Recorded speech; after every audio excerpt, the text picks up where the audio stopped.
When an organization manages its data in its own data centers, that organization is then responsible for all aspects of its security.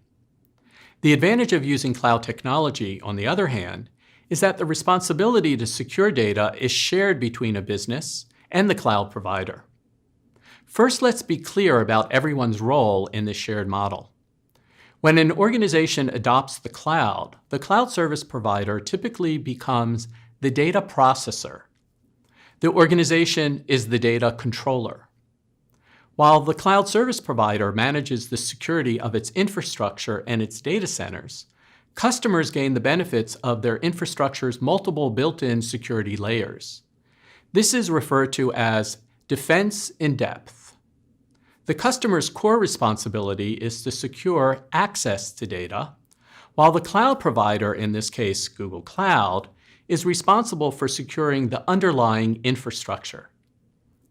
It's important to think of this as a partnership between the customer and the cloud provider, where the provider also offers tools and best practices to help customers with their portion of the responsibility. Everything Google has learned over the past 20 years has driven how it designs and secures its infrastructure. The same infrastructure that is used by Google's enterprise customers. Let's look at how Google, as the data processor, protects its infrastructure. Google implements a defense in depth approach to security as a secure foundation. As of early 2021, Google Cloud has over 124 points of presence, or POPs, worldwide, connecting 24 data center regions.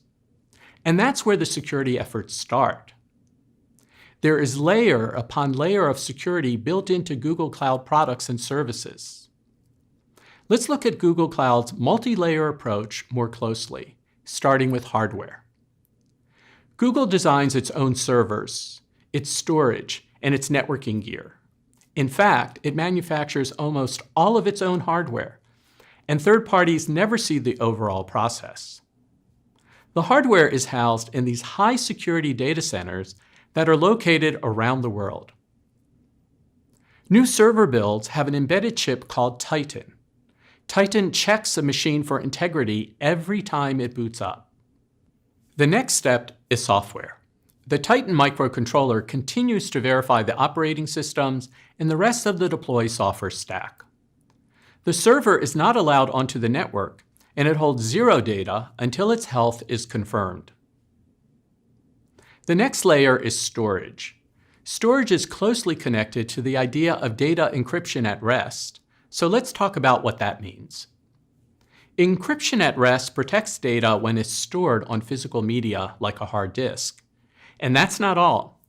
All data at rest is also encrypted by default to help guard against unauthorized access. Let me explain how it works. When data is going to be stored on Google Cloud, it goes through the following process. First, it's broken into many pieces in memory. These pieces, or chunks, are encrypted with their own data encryption key, or DEK. These data encryption keys are then encrypted a second time or wrapped, generating another key, which we call a key encryption key, or KEK.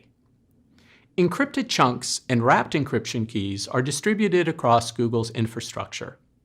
In the unlikely event that someone compromises any encryption key, they could only access one tiny piece of data, which without all the other pieces would be unreadable.